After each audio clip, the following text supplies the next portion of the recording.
Check.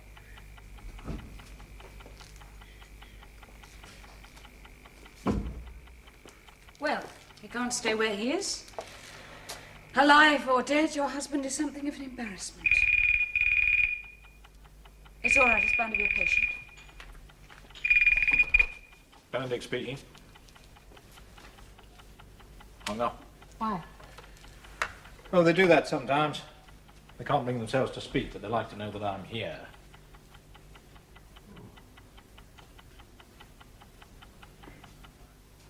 You remember you wanted me to go out and about, finding out what people felt, what they disliked. Frustrations. Yes, breaking plates. What? Mrs. Benedict breaks plates. Now, that's really how it all started. And Benedict said, my poor Geoffrey, you'll be the first to go. And he was. You're beyond me. Oh, I'm sorry.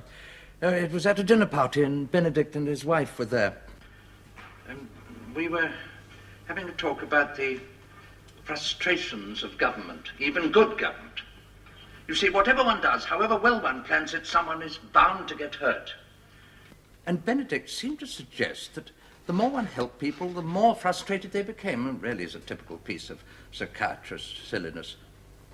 And then it built up into a general discussion on the nature of resistance, public violence, assassination, simple murder, kidnapping. Yes, it was, as I remember now, it was a blueprint for all that's happened since. Well, I suppose I wanted you to be a sort of extra eye, a warning system. Pointless. My eyes got taken up with more absorbing matters. Self-pity, mainly. A Hobson falling in love. I was in love with your mother. I was in love with a widow. A young, not very merry widow. I'm still in love with her. However, it turns out her husband's still alive.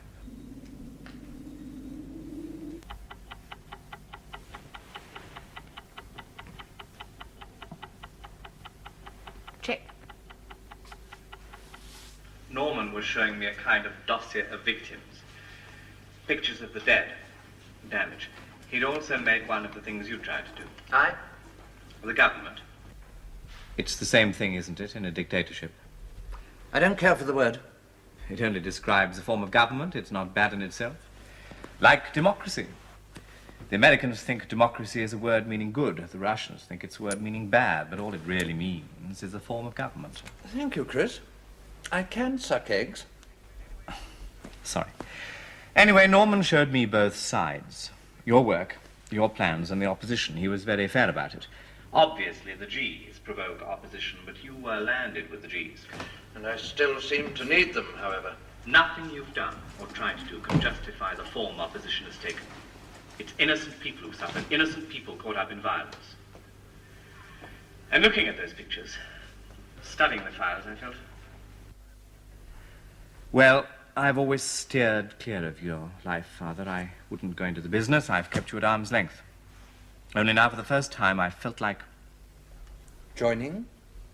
Taking sides. You're under attack. Yes. And as you say, it's the innocent people who get hurt. But ultimately, whose fault is that? I mean, if opposition could take some other form, would it be violent? Does she still break plates, I wonder? They've sent their children abroad. Your lady's husband was locked up and has escaped. Yes, Norman told me. Indeed? You seem to be seeing a lot of him. I didn't know that you got on. I don't. We don't. He's not offering friendship. He just tells me things he thinks I ought to know. I'd say he'd seen her. But you can't get far.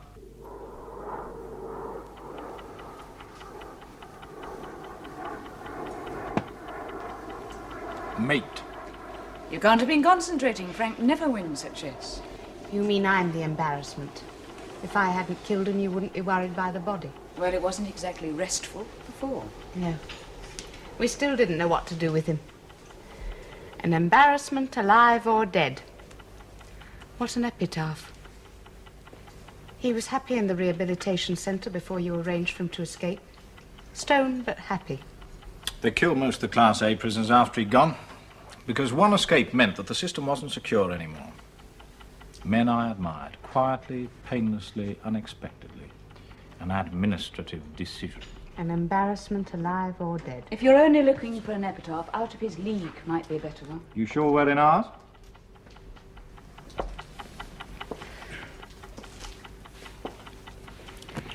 Time passes, I suppose, but I don't feel it. No. It's like being between time, between the seconds. I feel strange, relaxed. If I were in bed tonight, I'd not be lying awake. If I were asleep, I wouldn't be dreaming. Well, something has to be done with him. He can't just lie there stiffening up like a Roman candle. You've had some experience of dealing with bodies, Frank. Oh, I'm not trying to reproach you. I know it. Frank took Wilf down to the East End and left him against a wall. Wilf was in drag, so it was thought to be a sexual murder. Is that what you plan to do? Not to Tom, no. You don't care to repeat your effects? They'd trace the clothing. Then, Wait till the streets are deserted. Say 2:30 a.m. Strip him. Get the car around to the front. Put him in a big overcoat and shoes to cover getting him into the car. Pretend that he's drunk. Drive out of London. There are quiet bridges in the Thames Valley above Henley. Tip him into the river naked. Oh, he'll be found, of course, but there'd been nothing on him to show where he came from. Very thorough. Getting him into the car will be the tricky bit. I don't see why he doesn't usually win at chess. he works out all the moves, yours as well as his. It doesn't occur to him that other people can be stupid.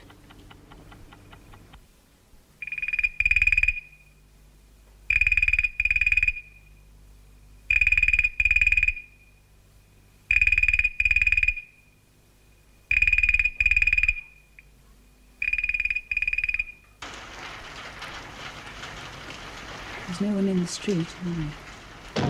Let's put Tom in the back. I suppose that's best. There they go.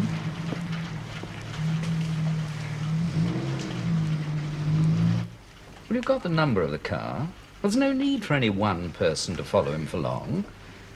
Once you know the direction he's going, you can radio ahead.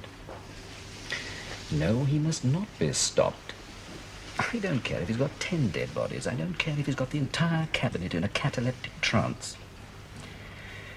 I want to know what he does and where he goes. He can be approached. In fact, if he thinks he's actually fooling someone, that might encourage him. But he must not be arrested. He must not be alarmed. The man almost certainly has a suicide pill, and if he's scared, he may use it. And I must have him alive.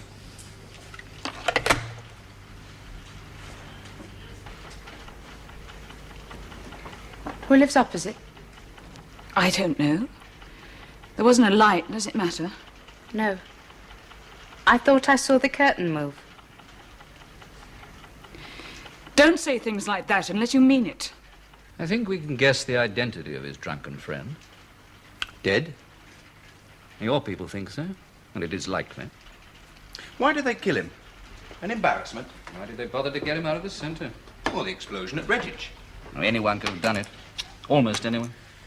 Well, you'll know soon enough. Tomorrow, unless they lose him tonight. I'll sit by the phone. You get some sleep. No. We'll wait together. Brian? Mm-hmm. Your wife seems to have become a lot more tolerant lately. Well, she knows I'm on nights this week. Why now? Might as well. Well, you could go to bed. I couldn't sleep. I'll take these back to the flat in the morning. It's where they came from. I wouldn't go back to the flat if I were you. A body? No, you don't surprise me. Have you recovered it? Never mind. Take a boat and go after it. We know who the dead man was, but we'd like to find out how he died. If you're reasonably brisk, the fish won't have had time to take more than the merest nibble. And our friend? Yes, indeed, you must. I shouldn't care to lose him. Keep in radio contact as before. Yes, he's fairly sure to be going back home, but it doesn't do to take chances. They took an infrared photograph of him, tipping the body over the bridge.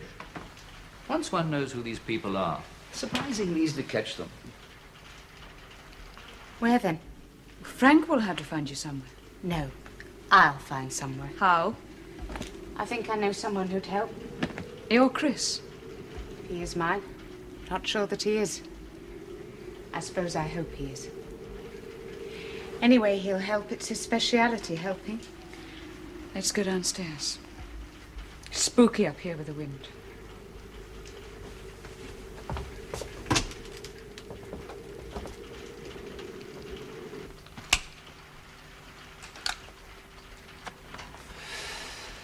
Overconfidence. It's a fault, Dennis, in you as much as in Benedict. How strange. You don't acknowledge it. No, I do. It's just the phrase, such and such, it's a fault.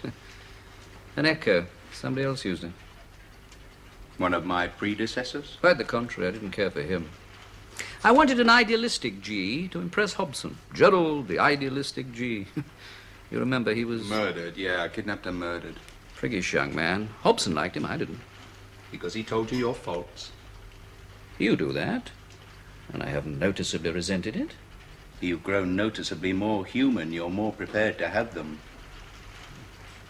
Do you see a doctor about your heart? A specialist. I shall know this week. You think it's that? I accept the possibility of my own death when the ice begins to melt. It's rather neat, if it is that. It'd be a bloody sight neater if the specialist tells you it's only wind and you freeze up again. I shan't. No. Good. Excellent. Is she? Interesting. He's back. Is she what? His wife's waiting up. Why is that interesting? They think there's somebody with her. Nobody's been in or out that house for the last 2 days without her people knowing. Perhaps it's somebody who doesn't go in and out. Somebody who arrived before we started watching, and unlike our friend, still lives. You should have let me get some equipment into that house. There's no range to speak of. Something as small as a cherry stone flipped in through the open window to lie on the carpet and be sucked up by the vacuum cleaner. Not worth the chance. No chance. 1 in 1,000. Still a chance. We'll know all we need to know when we take him. We'll take him tomorrow.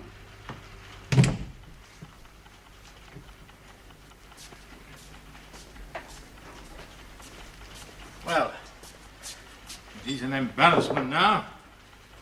It's only to the person who finds him. It's like something out of the Bible, isn't it?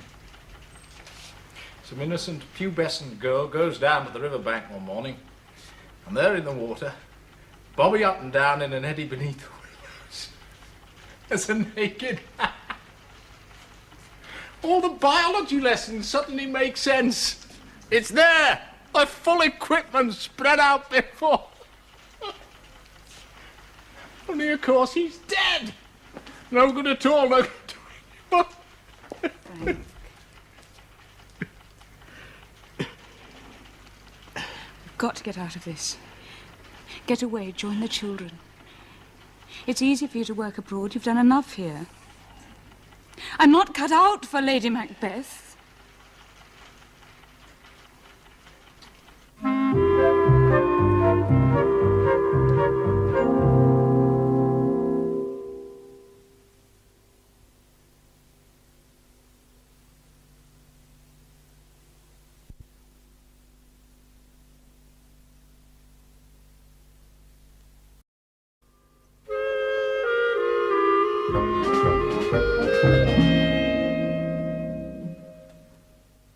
No, I'm afraid I've got to go today. When can you get a flight? From Foulness, 1540. Right, I'll come around this morning and pick the tickets up. From Foulness, 1540. Can do. 1540 from Foulness. Good. They're on the wing. I thought you didn't want him alarmed. If he thinks he's leaving the country at 1540, he's not alarmed. On the contrary, he's overconfident. It's a fault.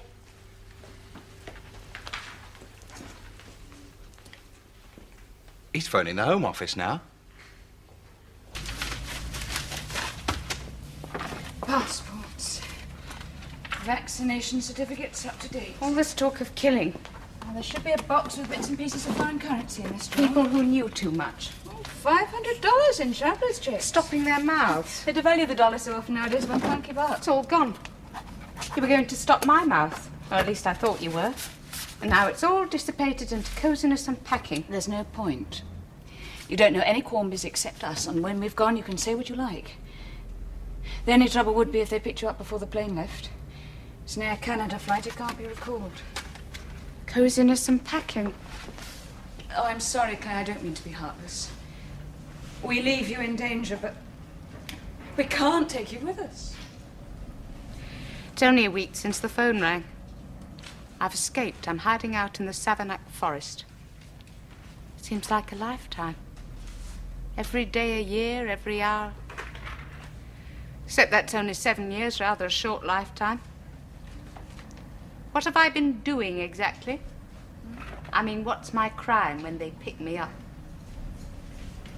I don't know. Conniving at escape, I suppose, aiding and abetting.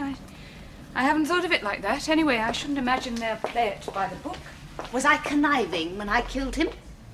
Giving someone a pill, it doesn't seem at all like killing, more like medicine. Then he's dead. You don't feel the cause and effect.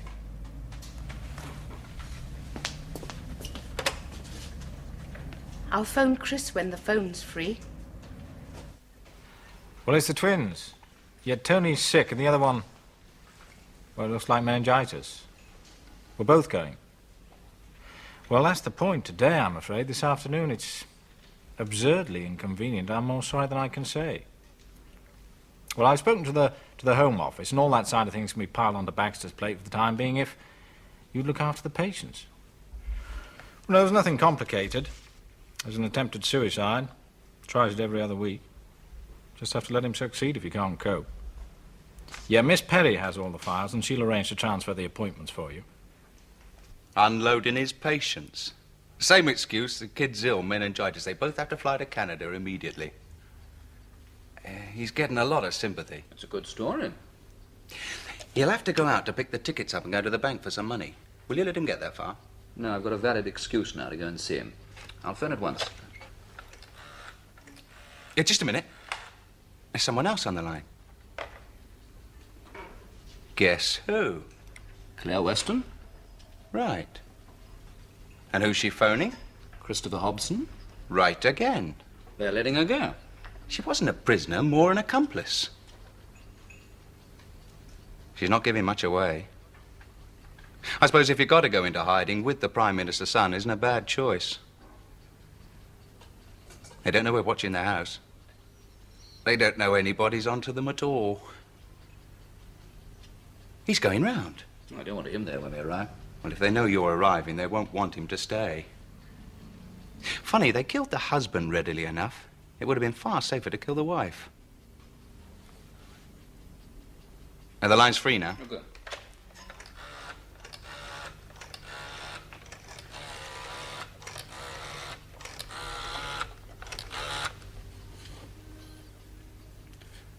Dr. Benedict, this is Norman. I was sorry to hear about your little boy. Yes, the Home Office let me know. There's rather a worrying piece of business in the pipeline. I'd like your advice. Well, yes, it is. It is a bit inconvenient. Couldn't it wait until I get back? Oh, yes, I see. We're flying from Foulness this afternoon. Yes, of course my wife's going with me. We're both rather upset. Would you want me to come to you? Oh, well, that's very good of you. If you're sure it won't take more than half an hour, I was on my way to the bank. I'd feel easier if I had your reaction before asking the Prime Minister for permission to go ahead. I'll bring the papers with me. Not at all. Oh, and you'll let us know if there's anything we can do officially to help you in this sad journey. Yeah. Goodbye. We'll give him a little while to get rid of our heir apparent, and then go down. Heir apparent? Ah, Chris. Small joke. I make them nowadays.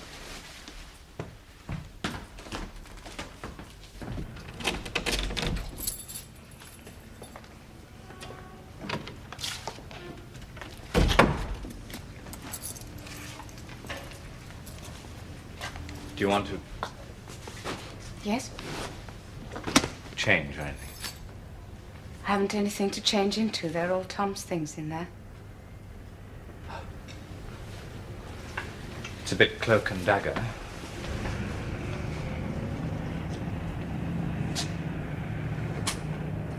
Who wants dirty ferrets? I do.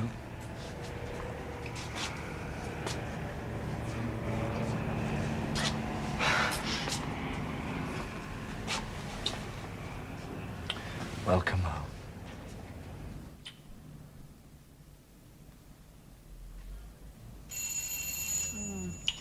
There, I knew it. I'll get it.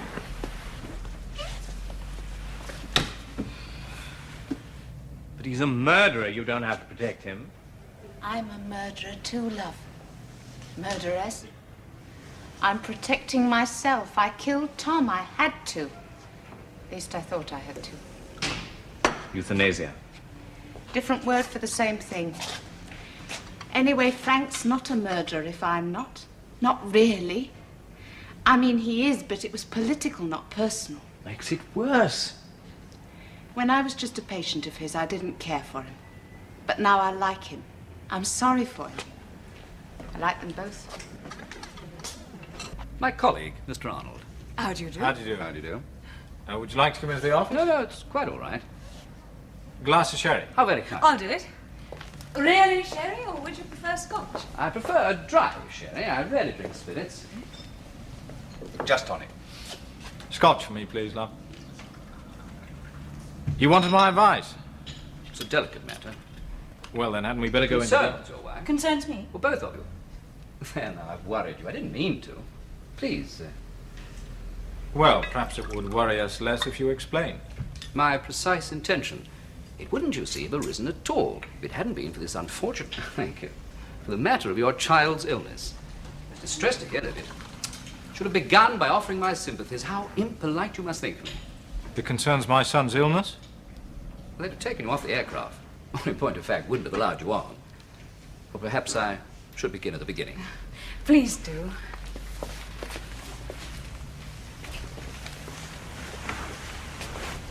You're not having a drink? What? No, not just at the moment. Well, the beginning in this case was some time ago, a fortnight? I'd say a fortnight. It's no secret to you that there's been unrest. Censorship keeps the details from most of the population, but you're close enough to the Home Office to be aware. Well, I know there's been unrest. I don't know how much. My dear Dr. Benedict, I don't know how much. One knows as it happens. And much may happen that one never knows. However, it occurred to us, it was Christopher Hobson's idea, it occurred to us that a man dedicated to resistance might take the precaution of sending his family out of the country. No hostages to fortune, you see. We decided to run a check on all unaccompanied families sent out of the country for an indeterminate stay. Easy to do, once we'd had the idea. And found that I had. Oh, many people had. Long list. Working through it. Routine inquiries. Eliminating people. Did you eliminate me? That's the point. I haven't got to you. I say we. It's a police matter. I saw the file myself, and I thought it wasn't suitable that a man of your eminence, well, your usefulness, should be bothered. I said, you remember, I said, I don't want them bothering Benedict. Tell them to leave him till the end. Yes, you did. He did. Silly of me. May one ask why? Why silly? Nobody on the list may leave the country until he's been cleared. When I learned of your personal tragedy, the lad's illness, I thought the best thing I could do was to come round and get you clearance myself. Oh, well, that's very good of you. I don't pretend everything my father's done is right. But Norman showed me a file. People who died. Innocent people. I don't like the G's, nor does my father, but how do you deal with... The anarchists I knew were gentle people. They had nothing to do with bombing and wanton murder. Kill the pigs. What? They used to chalk it on walls. Well, there's a lot of difference between chalking something on a wall and actually doing it. Anyway, Frank's not an anarchist. What is he then? I'm not sure. You could say he's doing it for democracy, I suppose. Bully for him. Why they wanted Tom out, why they arranged for him to escape, they wanted him to blow up the Guardian HQ at Redditch and get killed doing it. I suppose they'd have seen he was killed. Then the government would think the resistance was communist and stop looking for Qualmbies. Sounds a bit cold-blooded, put like that. Innocent people. Your Tom. That boy. It was a young officer killed at Redditch. They had to scrape his guts off the architecture. He'd only been commissioned for 2 months. No wonder the G's get brutalized. It's like that mess in Ulster. Tom wasn't innocent. He'd killed people. You could say murdered before they caught him and locked him up. You're glad he's dead. You mean you are? We both are. I went to see him at the rehabilitation centre and they were feeding him hash. I thought, how dare you be so happy? You know how contented people get when they're slightly stoned the whole time. I thought, I've given up my lover, my freedom. I'll never be rid of you because you're my husband and you dare to be happy. What a mess. After he escaped, they killed a lot of the Class A prisoners, Frank said, because the system wasn't secure anymore. What a mess. He said that as if he wanted to clear it up. Well, I am my father's son. I'm not sure what clearing means. In your case, very little. I hope you won't think it seems too much like prying into your private affairs if I ask you why did you send your children abroad? Well, to my brother in Canada. Yes? Well, he teaches at Upper Canada College. You misunderstand me. I didn't say where. I'm sure they're well looked after. I said why. Well, it's quite usual for children to visit an uncle or an aunt. Does one have to have a reason? 6 years old. It seems young to... Oh, I'm not very good at asking personal questions. Inspector, perhaps? Inspector. CID. Now, I think Mr. Norman felt, well, we all felt that being separated from their parents at 6 years old and sent so far on their own... They're very self-reliant. Yes, they must be. What an unusual ring. What? Your ring, I was admiring it. It's just a signet ring. Merci. It's a perfectly ordinary ring. A crest. Yes, that makes it acceptable. In my position, excuse me, in my position, one can't really wear jewellery. And yet I've often hankered for some small piece of personal adornment. As a psychiatrist, you'd understand that. Yes. You don't mind if I try it on. Silver. Yes, I agree. I prefer silver. Gold is flashy in itself and an incitement to robbery.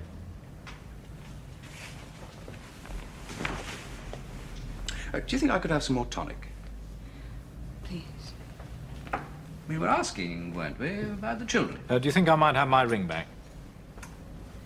No, I don't think so. Your wife doesn't wear one. You do, she doesn't. Or earrings? She doesn't care for jewellery. You mean she knows nothing? Certainly, last time you and I met, you were, if I may say so, on the other side. You'd left your husband. I came back. Yes, you're right. She knows nothing. And might consequently be allowed to proceed to Canada. Yes.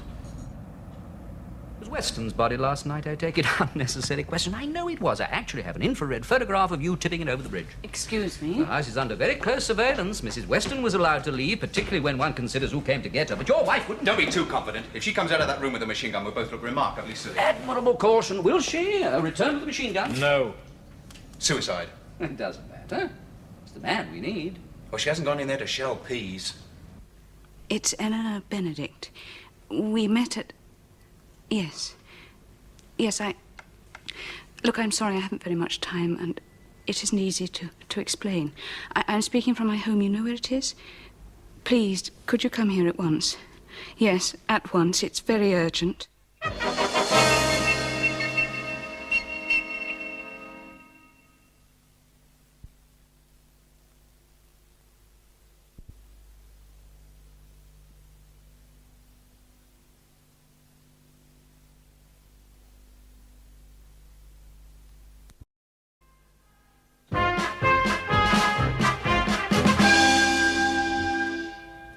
what good do you think it'll do? He'd have been told anyway. I'd have told him myself. He's the Prime Minister. One doesn't keep things from him. Oh, I think one does. Not small things, unimportant, minor... Murders. Miscalculations, minor matters that might cause him worry or distress. Destructive, not constructive, never anything important. Clearly, where matters of state are concerned, it might sometimes be necessary to guide, to... Manipulate. He's the best Prime Minister we have. There's no alternative to him. You've been looking for alternatives, then? This is an important matter, and he would have been told. Afterwards. I'd rather he knew now. Mrs. Benedict, there's no doubt of your husband's guilt. The Prime Minister won't save him, won't wish to save him. I never thought he would. Then? Will you let him in, or shall I? It's my house. I'll let him in. Just a minute. Oh, do come with me by all means. Who knows what goodies I may have concealed in the hall. You expect a magic wand? No. It's not a nightmare. We shan't wake up. I am rather fond of my children. That's not unnatural in mothers. But every day parents die or are killed in quite ordinary ways, road accidents. Far more people in almost every country in the world are killed on the roads than in, what would you call it, anti-government activities. And the children do cope somehow. Come this way, please. Thank you.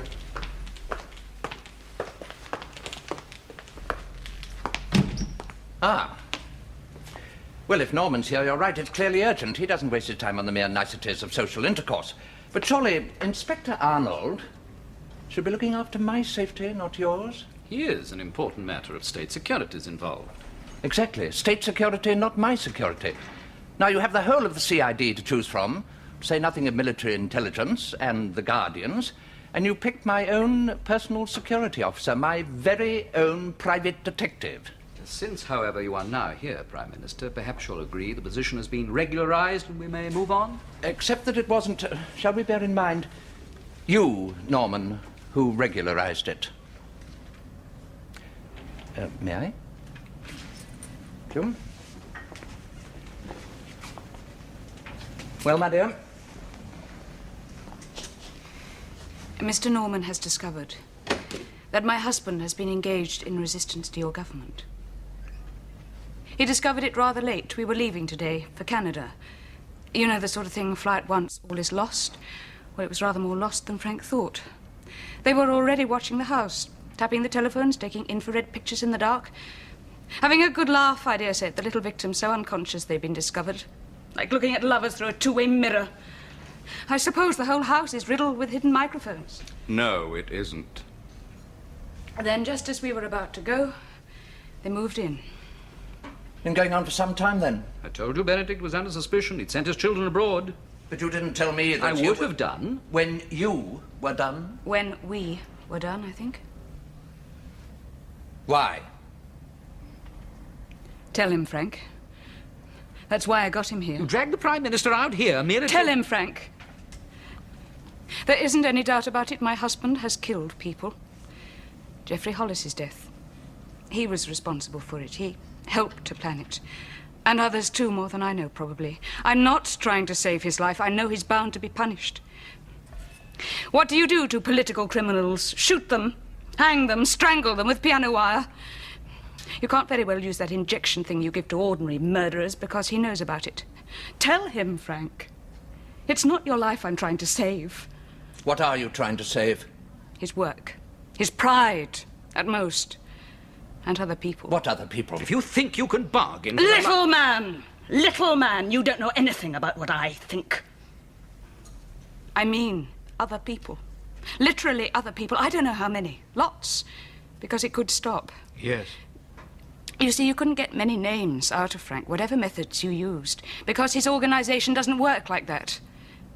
They work independently. They don't know each other. What was it, Frank? Like seeds blown in the wind.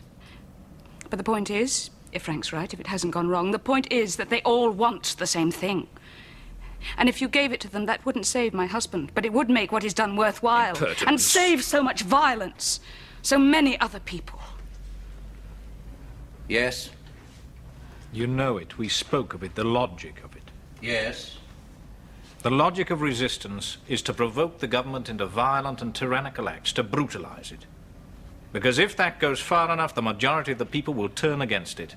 The logic's poor. It's faulty logic. Yes? The majority of any population will always be apathetic if in the 1980s a government is prepared to use every modern means of manipulating opinion and repressing opposition. It can continue to function without any popular backing at all. Both points of view seem to me to be almost equally contemptible. Frank's has refinement. It concerns you. Yes? I believe that you yourself would see the logic of this. Perhaps that you'd even remember our conversation. I believe that the time will come when you'd see that the brutalization had begun and could only get worse. I believe that when that time came, you'd say to yourself, what I'm doing is worse than what I came into power to cure. And that you'd then reverse your policies and return. To democracy? To freedom. Suicide? You said so yourself. Democracy is a form of group suicide. And you think that the time has come?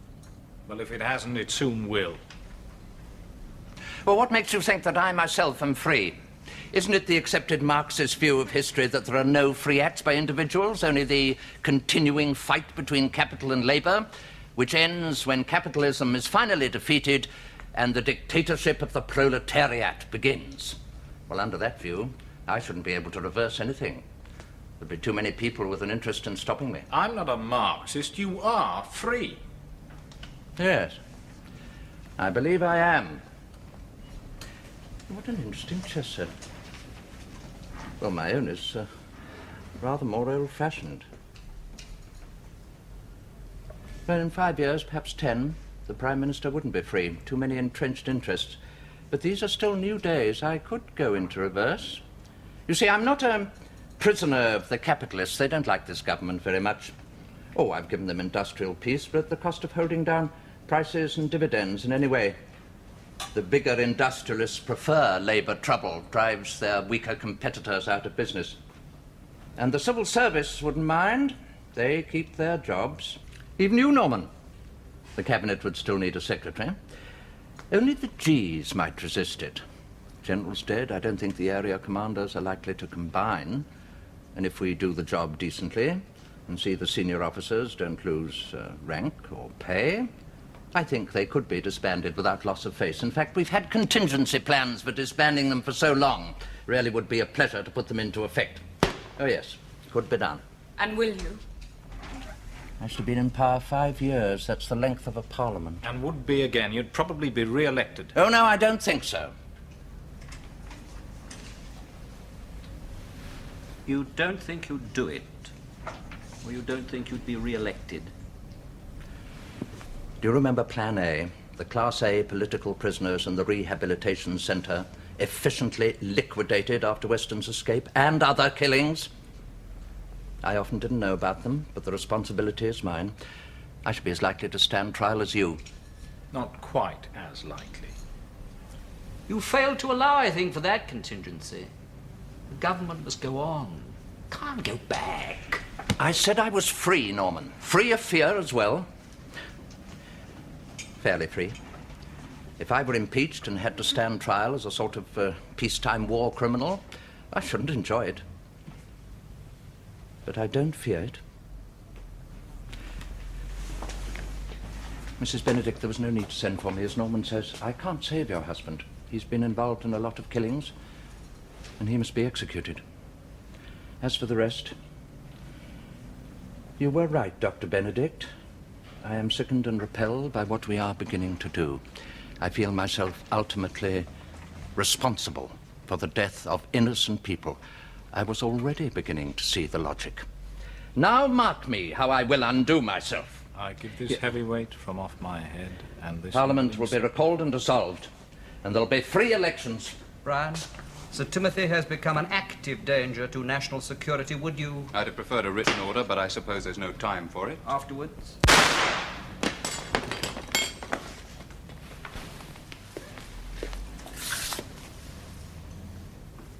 I'm afraid you've ceased to be the best Prime Minister we have. Not dead, Brian. Gun. 4 shots. It's enough. Go to the door and keep our people out until I say so. Please believe that I'd always hoped to avoid any such occurrence as this. It'll be extremely difficult to replace Hobson, and clearly nobody must know how he came to die. You'll have to kill us then. If necessary. If it make problems, I prefer not to do so. Then? Your husband killed him. No. That'll be said anyway. The mere improbability of your having shot the Prime Minister and yourselves in the presence of 2 other people and left them both alive won't be allowed to alter the official account, though I prefer something a little easier to swallow. Your husband killed him and committed suicide immediately afterwards, painlessly. She said no, and I do. You love your wife, I think? You know I do. And you, your children, as you said? You heard me say so. You're both booked on a flight to Toronto. One of you might still be able to catch it. Might be. Will be.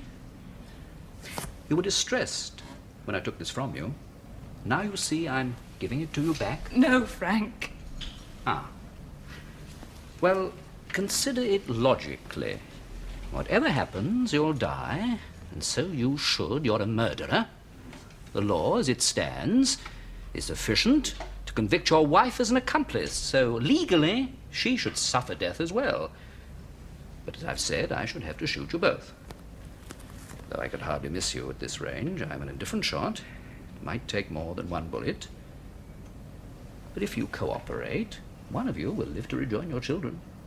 The other will die without pay. Major point. Yeah. Now look at it from the resistance point of view. The Cornby? Yes. The Cornby point of view. You gambled on Hobson's changing his mind. He did change it, but you had lost your gamble anyway because one was forced to dispose of him. Great nuisance. But if I understand your long-term intention, the resistance should provoke the government to brutal actions until the population turns against us. That can still happen. With Hobson out of the way, we shall become much more brutal, much more quickly, I promise you that. So you don't lose. You have to die. But that was always possible. If one of my men had approached you last night as you were disposing of Weston's body, you'd have used that very pill. And your wife lives. It's a good case, logically. I'm afraid I can't give you long to consider it. Now, I can't advise you. every instinct in you says don't cooperate, and so does mine. But I'm like Tim Hobson in a way. I've lived by logic. Not only by logic. Mainly. And when I was particularly logical, you threw plates. Yes? Don't throw anything now.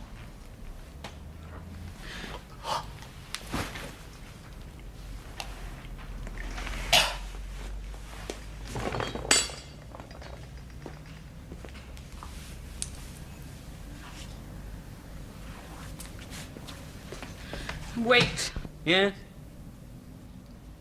I could say what I like in Canada. I could tell them all the truth. Indeed, yes. Whom in Britain would it hurt? Not that many people would be likely to believe such an extraordinary story from a vindictive wife. You may allow our people in now, Inspector Arnold, and send for Christopher Hobson. I want him here. And please see personally that Mrs. Benedict catches her flight.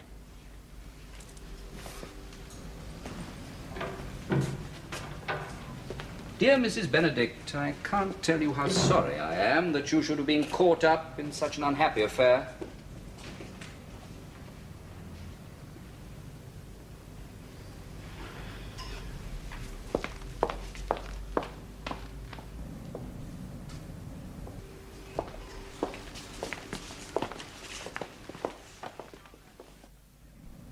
I was beginning to get close to him.